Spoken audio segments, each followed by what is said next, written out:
Good morning everyone. This is Dr. Himani from BNYS department from IMT University. Today we'll discuss about blood.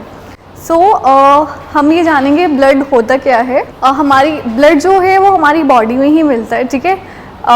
जो blood है वो 3 types का होता है, उसमें अलग अलग सेल्स प्रेजेंट होती हैं हमारे ब्लड में. कौन कौन सी सेल्स प्रेजेंट होती हैं और ब्लड काम क्या करता है वो हम इस स्लाइड में जानेंगे. Blood is a connective tissue in fluid form. यहाँ पे ब्लड को क्या बोला गया है, एक कनेक्टिव टिश्यू बोला गया है. कनेक्टिव टिश्यू क्यों बोला गया है, क्योंकि ये क्या है, कनेक्ट हो रहा है हमारे टिश्यू का बोन से, ठीक है, इसलिए इसको बोला गया है कनेक्टिव टिश्यू. ठीक है, कनेक्टिव टिश्यू है एक फ्लूइड के फॉर्म में, इसलिए यहाँ पे इसको ब्लड को कनेक्टिव टिश्यू बोला गया है. It is considered as the fluid of life. इसको यहाँ पे क्या कंसिडर किया गया है, फ्लूइड ऑफ लाइफ भी बोला गया है. क्यों बोला गया है, because it carry oxygen from the lungs to all parts of the body. ये कह रहा है कि क्या करता है, हमारे लंग्स से ऑक्सीजन लेता है, ऑक्सीजन लेने के बाद हमारी पूरी बॉडी में वो ऑक्सीजन को डिस्ट्रीब्यूट करता है.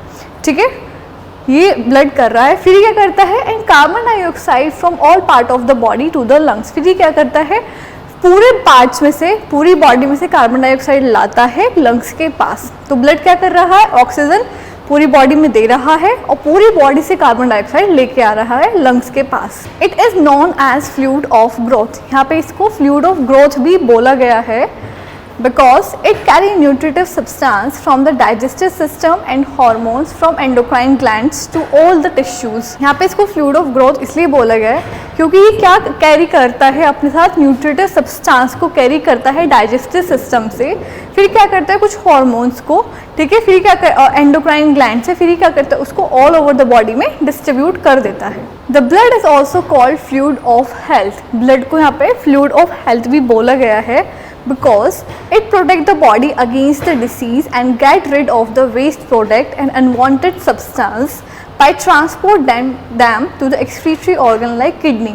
यहाँ पे ब्लड को क्या बोला गया है, फ्लूइड ऑफ हेल्थ भी बोला गया है. क्यों बोला गया है, क्योंकि ये क्या करता है, हमारी बॉडी को प्रोटेक्ट करते हैं. कोई भी माइक्रो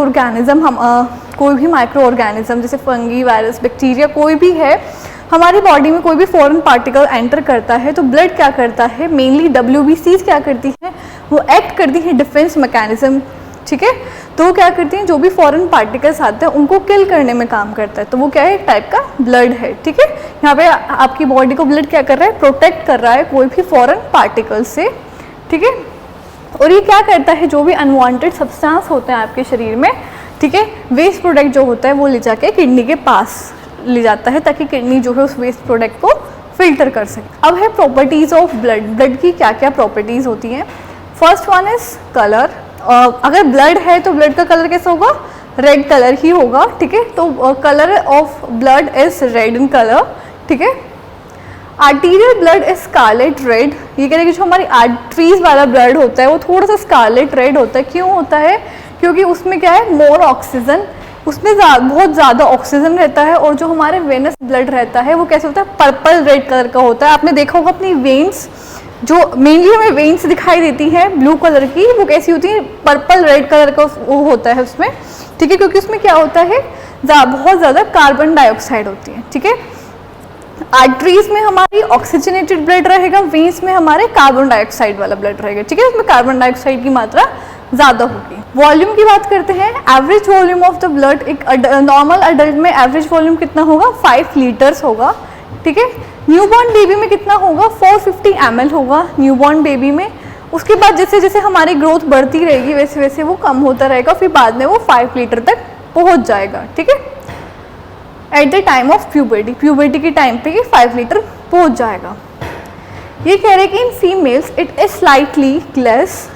फीमेल्स में थोड़ा सा कम होता है, 4.5 लीटर. अब क्वेश्चन ये है कि फीमेल्स में ब्लड 5 लीटर, एक ये एवरेज वैल्यू है 5 लीटर, फीमेल्स में 4.5 लीटर ही क्यों होता है, क्योंकि फीमेल्स में हर एवरी मंथ मेंस्ट्रुएशन साइकिल होती है जिसमें फीमेल्स का बहुत ब्लड लॉस हो जाता है, जिसकी वजह से थोड़ा सा यहाँ पे फीमेल्स में ब्लड कम रहता है. ठीक है, it is about 8% of the body weight in a normal young healthy adult weight about 70 kg. ये कह रहे कि ये एक 8% होता है, मतलब इसको हम 8% ही मानेंगे.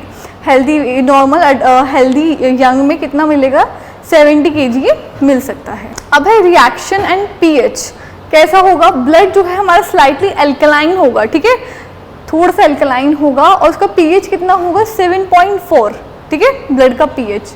विस्कोसिटी मतलब थोड़ा सा गाढ़ा होगा हमारा खून, ठीक है, तो ब्लड की विस्कोसिटी कितनी होती है 5 time more viscous than water, means कि पानी से 5 गुना ज़्यादा गाढ़ा होता है, ठीक है। It is mainly due to red blood cells and plasma protein. ये क्यों है, गाढ़ा क्यों है, इतना विस्कस क्यों है, क्योंकि उसमें रेड ब्लड सेल्स और प्लाज्मा प्रोटीन प्रेजेंट होते हैं जिसकी वजह से वो इतना विस्कस होता है। Now composition of blood. Blood contain the blood cells which called formed element. ये कह रहे हैं कि जो ब्लड है वो उसके अंदर क्या होते हैं, कुछ सेल्स होती है जिसको हम क्या बोलेंगे, फॉर्म्ड एलिमेंट बोलेंगे। एंड द लिक्विड, और जो लिक्विड वाला पोर्शन होता है उसको हम क्या बोलेंगे, प्लाज्मा बोलेंगे, ओके। तो ये प्लाज्मा है, ठीक है। प्लाज्मा में 3 वाटर और गैस से मिलके बना हुआ होता है, दूसरा आपका इनऑर्गेनिक सब्सटेंस से मिलके बना होता है, ठीक है।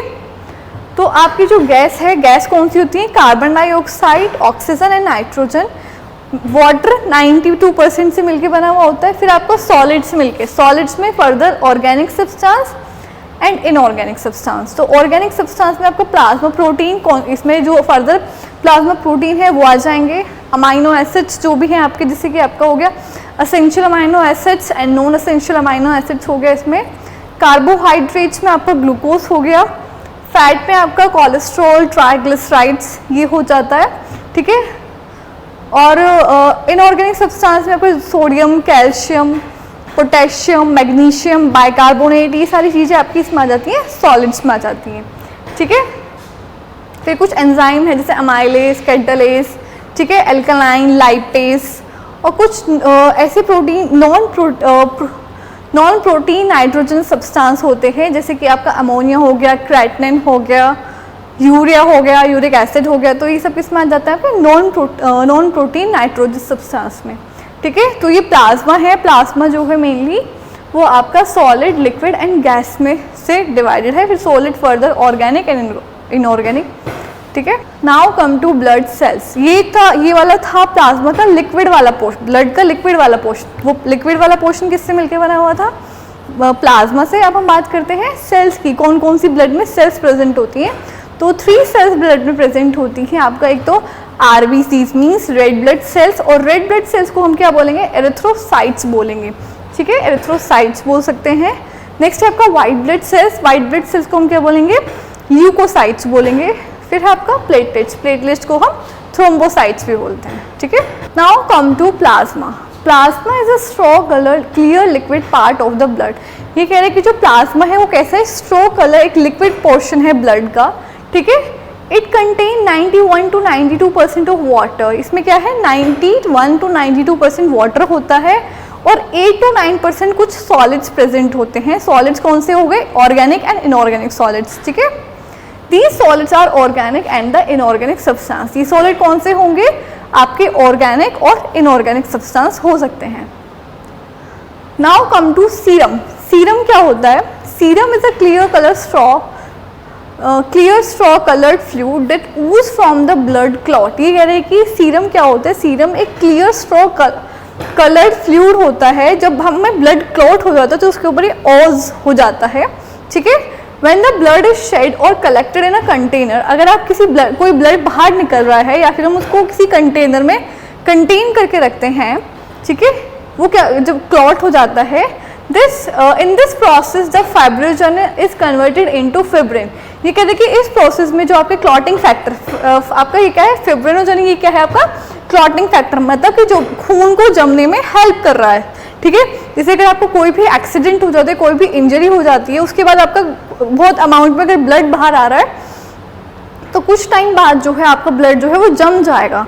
तो उसमें अलग अलग फैक्टर्स होते हैं जो ब्लड को जमने में हेल्प करते हैं। तो उनमें से एक है आपका फाइब्रिनोजन है जो ब्लड को क्लॉट करता है। तो ये कह रहे हैं कि जो आपका फाइब्रिनोजन है वो कन्वर्ट हो जाएगा आपके फिब्रिन में, ठीक है। And the blood cells are trap in this fibrin. ये कह रहे हैं कि फिर उसमें जो आपकी ब्लड सेल्स है उसमें वो ट्रैप हो जाएंगी फिब्रिन में, फॉर्मिंग द ब्लड क्लॉट, जो ब्लड क्लॉट बना रही थी, ठीक है।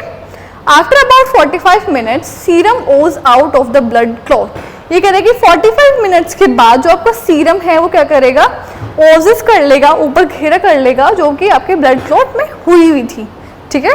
तो ये था आपका सीरम। अब है कि ब्लड के फंक्शंस क्या होते हैं। First function is nutritive functions. Nutritive substance like glucose, amino acids, lipids and vitamins derived from the digestive foods are absorbed from the gastrointestinal tract। ये कह रहे कि जो भी न्यूट्रिटिव सब्सटेंस है जैसे कि आपका ग्लूकोज हो गया, amino acids, lipids and vitamins हो गए, जो ये सब कहाँ से मिलते हैं, हमारे डाइजेस्टेड फूड हो गए, ये कहाँ पे एब्जॉर्ब हो रहे हैं, हमारे गैस्ट्रोइंटेस्टिनल ट्रैक्ट में एब्जॉर्ब हो रहे हैं, ठीक है। एंड कैरिड बाय ब्लड, और फिर ये सब इसमें हमारे गैस्ट्रोइंटेस्टिनल ट्रैक्ट में जाके क्या हो रहा है, एब्जॉर्ब हो रहा है। फिर वहाँ से क्या करता है हमारा ब्लड जाता है और फिर वो क्या करता है, इन सब चीज़ों की सप्लाई कर देता है ऑल ओवर द बॉडी में, ठीक है, जिसकी वजह से क्या होता है, फिर एनर्जी प्रोड्यूस होती है।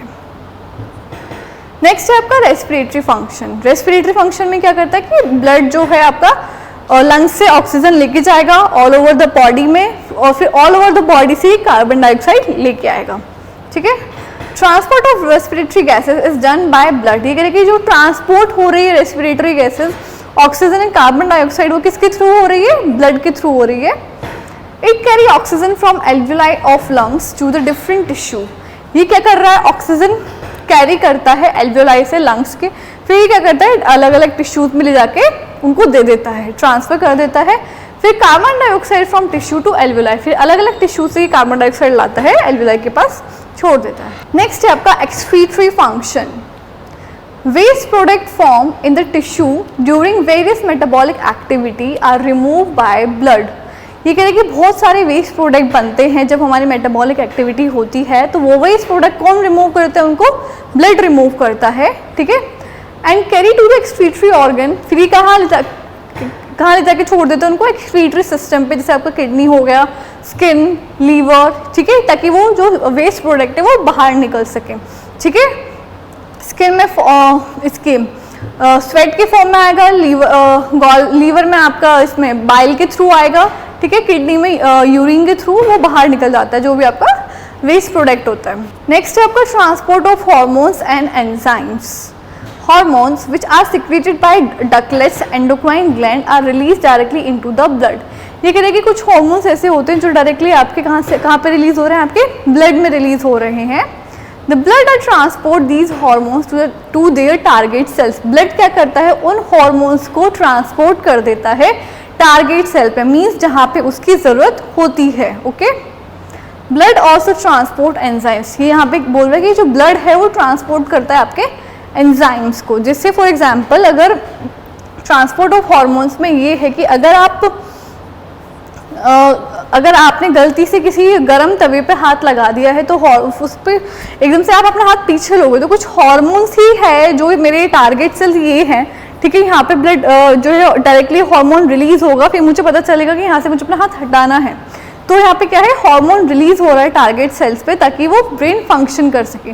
तो हार्मोन को कौन ट्रांसपोर्ट करा रहा है, ब्लड ट्रांसपोर्ट कराता है। नेक्स्ट है आपका regulation of water balance. Water content of the blood is freely interchangeable with interstitial fluid. ये कह रहे हैं कि जो वाटर कंटेंट होता है आपके ब्लड में वो फ्रीली इंटरचेंजेबल होता है, ठीक है, आपके इंटरस्टिशियल फ्लूइड में। This help in regulation of water content of the blood. ये कह रहे हैं कि ये हेल्प करता है कि वाटर का जो बैलेंस है वो आपकी बॉडी में बिल्कुल बना रहे। नेक्स्ट है regulation of body temperature. Because of high specific heat of blood, it is responsible for maintaining the thermoregulatory mechanism in the body। ये कह रहे हैं कि यहाँ पे ब्लड में बहुत ज़्यादा हाई हीट होने के कारण